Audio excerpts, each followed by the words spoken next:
إن الحمد والنعمة لله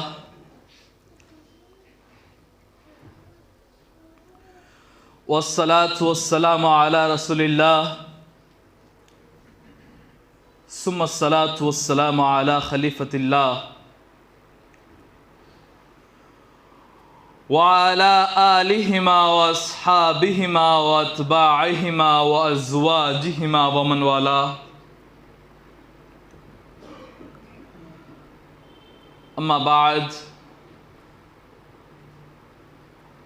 فقد قال الله عز وجل في كتابه القديم: أعوذ بالله من الشيطان الرجيم، بسم الله الرحمن الرحيم.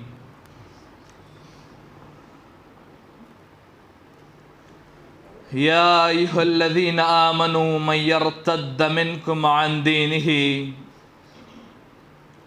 فسوف يأتي الله بقوم يحبهم ويحبونه.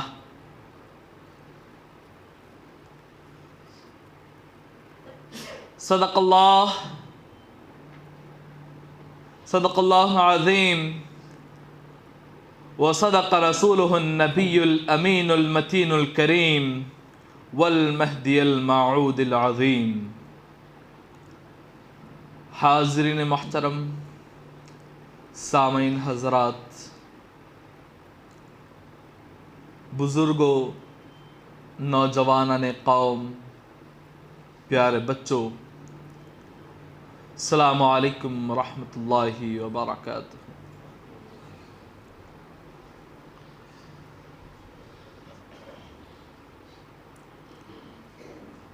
حاضرین محترم، چونکہ خلاق کائنات اپنے کلام بلاغت نظام میں ارشاد فرما رہا ہے: فَسَوْفَ يَأْتِ اللَّهُ بِقَوْمٍ يُحِبُّهُمْ وَيُحِبُّونَهُ۔ ان قریب وہ ایک قوم کو لائے گا جسے اللہ خود محبت کرتا ہوگا، اور وہ قوم اللہ کو محبت کرتی ہوگی، وہ قوم اللہ سے محبت کرتی ہوگی۔ حاضرین محترم، چونکہ آج کی اس محفل کا عنوان حضور کی حدیث میں ہے، حضور اکرم صلی اللہ علیہ وسلم نے فرمایا کہ میری امت بنی اسرائیل 72 فرقوں میں بٹ چکی تھی، لیکن میری امت 73 فرقوں میں یعنی 73 فرقوں میں بٹ جائے گی، اور باقی کے 72 فرقے جو ہے وہ جہنمی ہوں گے، اور ایک فرقہ جنتی ہوگا، ایک فرقہ جنت میں جائے گا۔ صحابہ عرض کرتے ہیں: یا رسول اللہ، وہ کون سا فرقہ ہوگا؟ حضور اکرم صلی اللہ علیہ وسلم فرماتے ہیں: ما انا علیہ واصحابی۔ جنتی فرقہ وہ ہوگا کہ جس پر میں ہوں اور میرے صحابہ ہے، یعنی جن تعلیمات پر میں گامزن ہوں، جن تعلیمات پر میرے صحابہ گامزن ہے، انہی تعلیمات پر چلنے والا یقیناً جنت میں جائے گا۔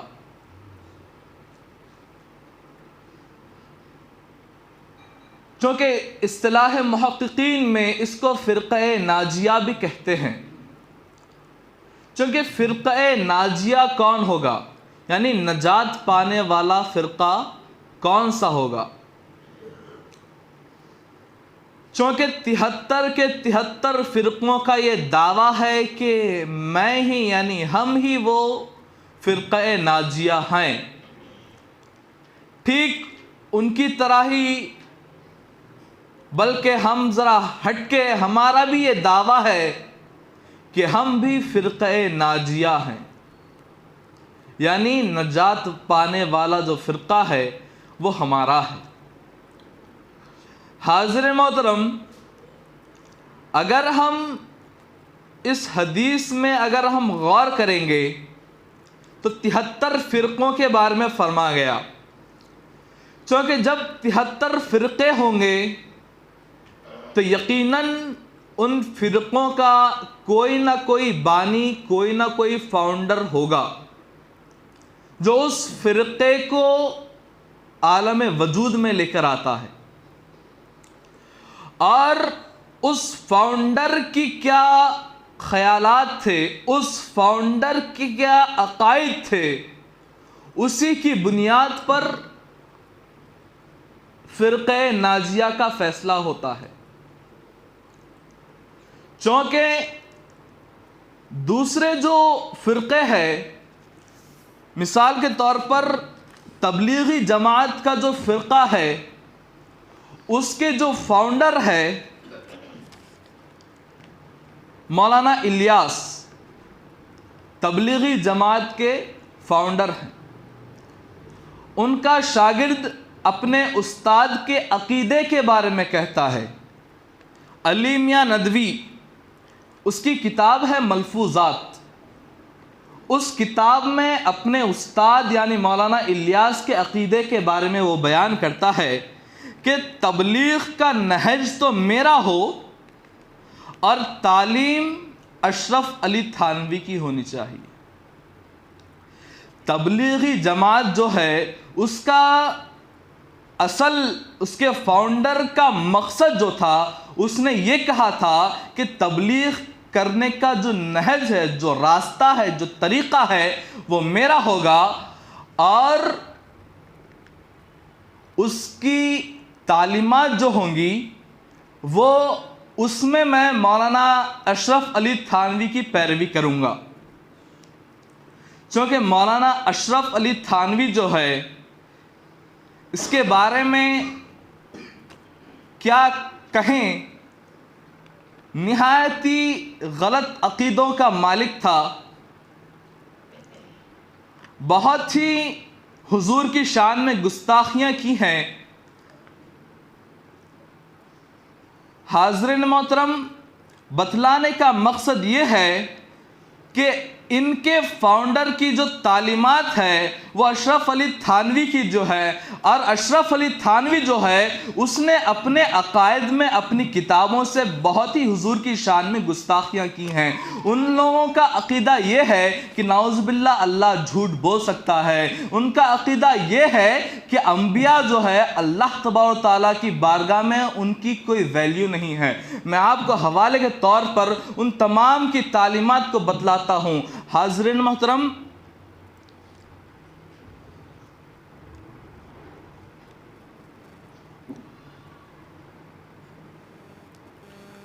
اللہ تبارک و تعالیٰ نعوذ باللہ جھوٹ بول سکتا ہے۔ اسماعیل دہلوی نے لکھا ہے کہ خداوند تعالیٰ کا جھوٹ بولنا ممکن ہے۔ یہ ان کی کتاب یک روزی فارسی کتاب ہے، جس کے صفحہ نمبر 17 اور 18 پہ یہ بات لکھی ہوئی ہے کہ اللہ تبارک و تعالیٰ نعوذ باللہ جھوٹ بول سکتا ہے، جو کہ ایک غلط عقیدہ ہے۔ اور آگے میں آپ کو بتلاتا ہوں، حضور اکرم صلی اللہ علیہ وسلم مر کر مٹی میں ملنے والے ہیں، نعوذ باللہ۔ مولانا اسماعیل دہلوی نے رسول اللہ صلی اللہ علیہ وسلم کی نسبت منسوب کر کے لکھا ہے کہ میں بھی ایک دن مر کر مٹی میں ملنے والا ہوں، یعنی حضور اکرم صلی اللہ علیہ وسلم نے کہا کہ میں بھی مر کر مٹی میں ملنے والا ہوں۔ حاضرین محترم، اگر ہم غور کریں گے تو یہاں پر دو باتیں ثابت ہوتی ہیں۔ اس کا عقیدہ تو الگ ہی چیز ہے، لیکن اس نے جو حضور کے بارے میں کہا ہے کہ میں مر کر مٹی میں ملنے والا ہوں، اس بات سے مجھے صحیح بخاری شریف کی حدیث یاد آ رہی ہے، من کذب علی متعمدا فلیتبوأ مقعدہ من النار۔ جو میرے بارے میں غلط کہے، جو شخص کچھ دوسری بات کو میری ذات سے منسوب کر دے کہ یہ میں نے کہا ہے، فَلْيَتَبَوَّأْ مَقْعَدَهُ مِنَ النَّارِ، تو وہ اپنی سیٹ جہنم میں ریزرو کرا لے۔ وہ اپنی سیٹ جہنم میں لکھا لے جو میرے تعلق سے جو غلط بیانی کرتا ہے۔ اس نے نعوذ باللہ حضور کے بارے میں غلط بیانی تو کی ہی، لیکن اس بات کو حضور کی طرف منسوب کر کے اس نے اپنے جہنم میں ہونے کا ٹکٹ فائنل کرا لیا۔ یہ ان کے عقائد ہیں۔ کتاب تقویۃ الایمان صفحہ نمبر 61 مطبوعہ دہلی۔ اور ایک مقام پر فرماتا ہے کہ رسول اکرم صلی اللہ علیہ وسلم کے روضے اطہر کی زیارت کا سفر نعوذ باللہ زنا کے برابر ہے۔ دیوبندی حضرات کے مولوی حسین احمد مدنی جو کہ غیر مقلدین وہابیوں کے بھی تعریف خواہ ہیں، وہ لکھتے ہیں کہ وہابی یعنی اہل حدیث سفر زیارت مدینہ منورہ کو زنا کے درجے تک پہنچاتے ہیں، نعوذ باللہ۔ ان کی کتاب کا حوالہ ہے الشہاب الثاقب صفحہ نمبر 46 مطبوعہ دیوبند، پرانا نسخہ مطبوعہ دیوبند صفحہ نمبر 59 اور 60، اس میں یہ بات لکھی ہوئی ہے۔ اور آئیے ایک اور بات بھی وہ کہتا ہے، اللہ تبارک و تعالیٰ نعوذ باللہ سب سے بڑا خدا نہیں ہے، بلکہ وہ کہتا ہے اللہ تبارک و تعالیٰ عرش کے برابر ہے، نہ اس سے چھوٹا نہ اس سے بڑا، نعوذ باللہ۔ فتویٰ حدیثیہ صفحہ نمبر 100۔ اور ایک جگہ پر لکھتا ہے کہ نعوذ باللہ انبیاء کرام ذرہ ناچیز موچی سے بھی کمتر ہیں، نعوذ باللہ۔ مولوی اسماعیل دہلوی لکھتے ہیں کہ اللہ کی شان بہت بڑی ہے، سب انبیاء اور اولیاء اس کے روبرو ذرہ ناچیز سے بھی کمتر ہیں۔ تقویۃ الایمان صفحہ نمبر 56 مطبوعہ دہلی، اس کا عکس نیچے موجود ہے، نعوذ باللہ۔ ان کے یہ عقائد ہیں۔ اور ایک جگہ پر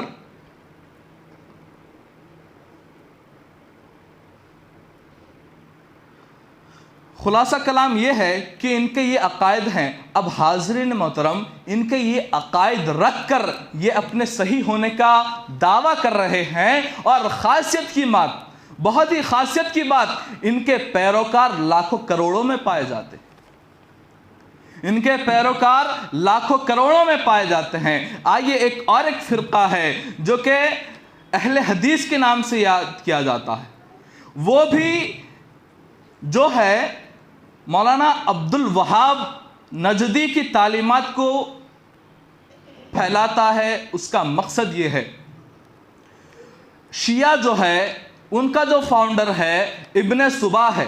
یہ ابن صبا کون ہے؟ یہ ابن صبا حضرت عثمان رضی اللہ تعالیٰ عنہ کے قاتلین کا جو گروہ تھا اس کا ہیڈ ہے ابن صبا۔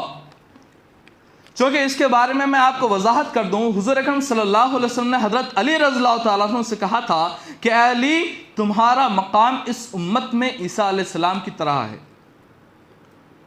کیونکہ عیسیٰ علیہ السلام کو بھی اللہ نے دو ماننے والے دیے تھے، ایک نے ان کو عیسیٰ علیہ السلام کو مان کر خدا بنا دیا، اور دوسرے گروہ نے ان کی خلاف میں جا کر ان کو نعوذ باللہ شہید کر دیا۔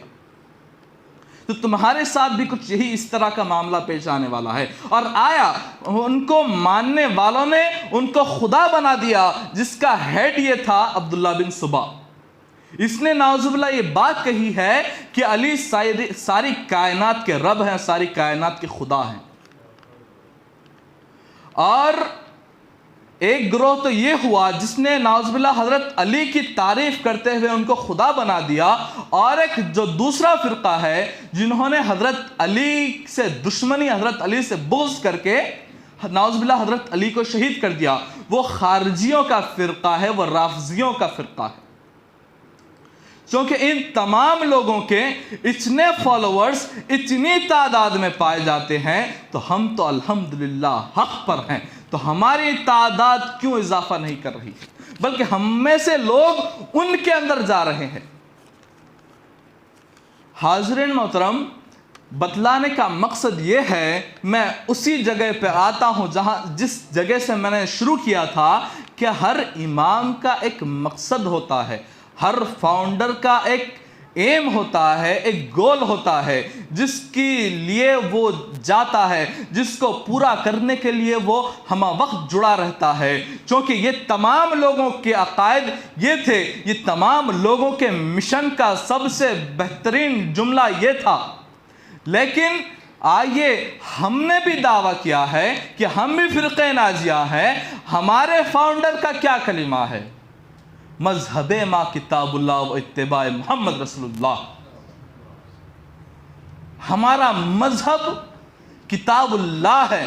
اللہ کی کتاب قرآن مجید کو ماننا ہمارا مذہب ہے، وہ اتباع محمد رسول اللہ اور خالصتاً حضور کی اتباع کرنا جو ہے وہ ہمارا مقصد ہے. اب آپ ہی بتائیے حضور اکرم صلی اللہ علیہ وسلم کی اس پیشن گوئی کے تعلق سے جو آپ نے فرمایا تھا ما انا علیہ و اصحابی، کہ جس پر میں ہوں اور میرے صحابہ ہیں، کیا مہدی موعود علیہ السلام اس طریقے پر نہیں ہے کہ جس پر حضور تھے اور حضور کے صحابہ تھے؟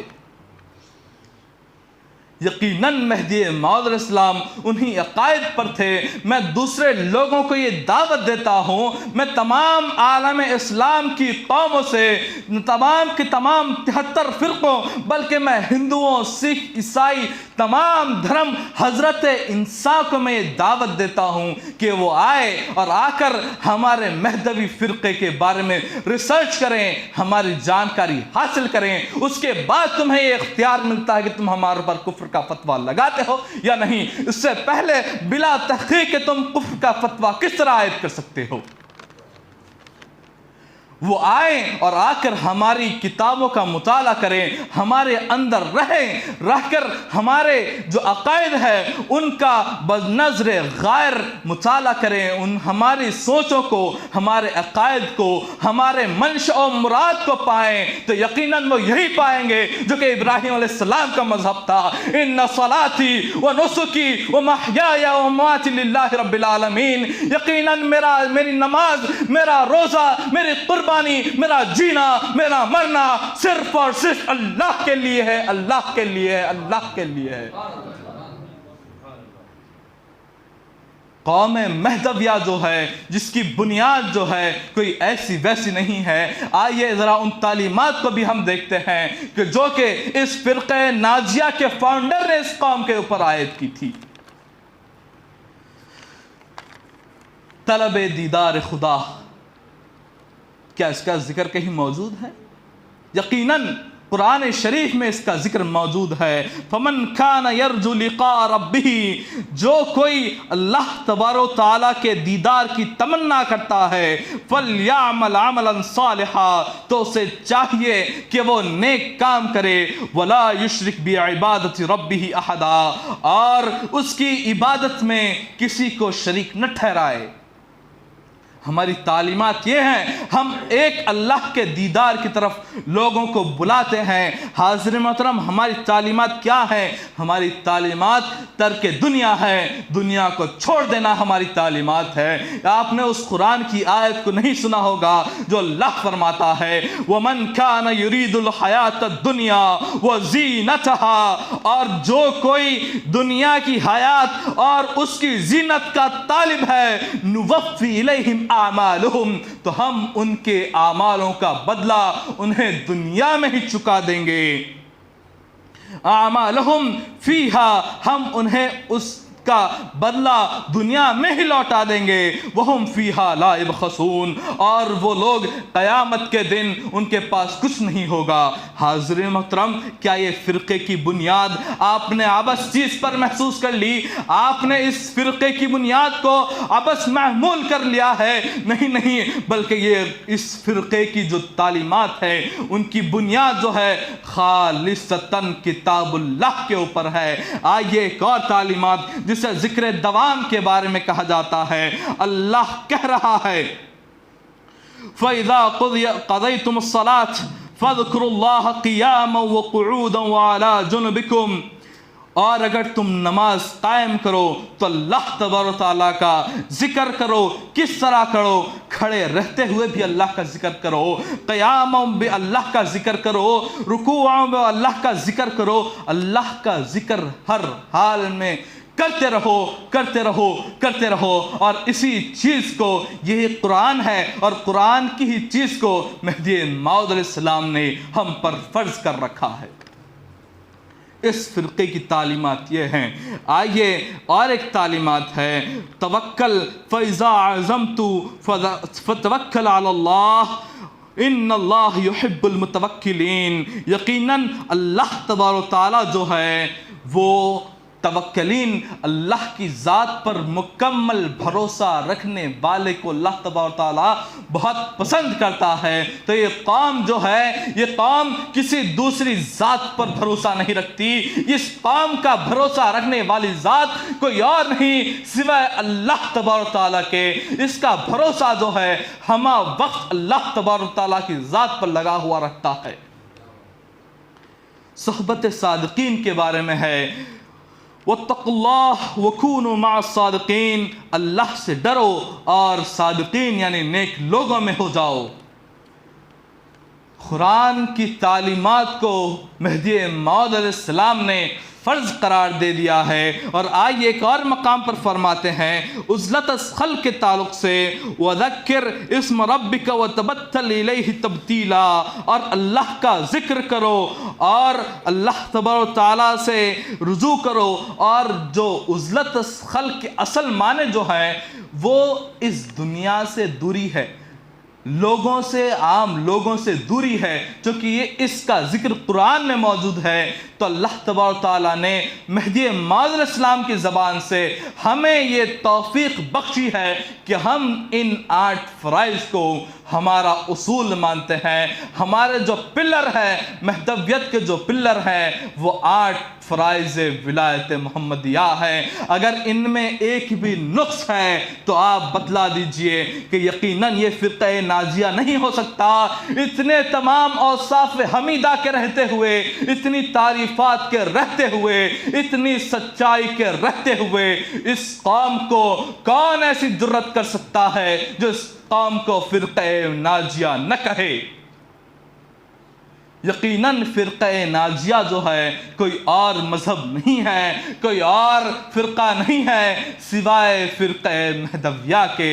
اللہ تبارک و تعالیٰ سے دعا ہے کہ اللہ تبارک و تعالیٰ ہمیں کہنے سننے سے زیادہ عمل کرنے کی توفیق عطا فرمائے۔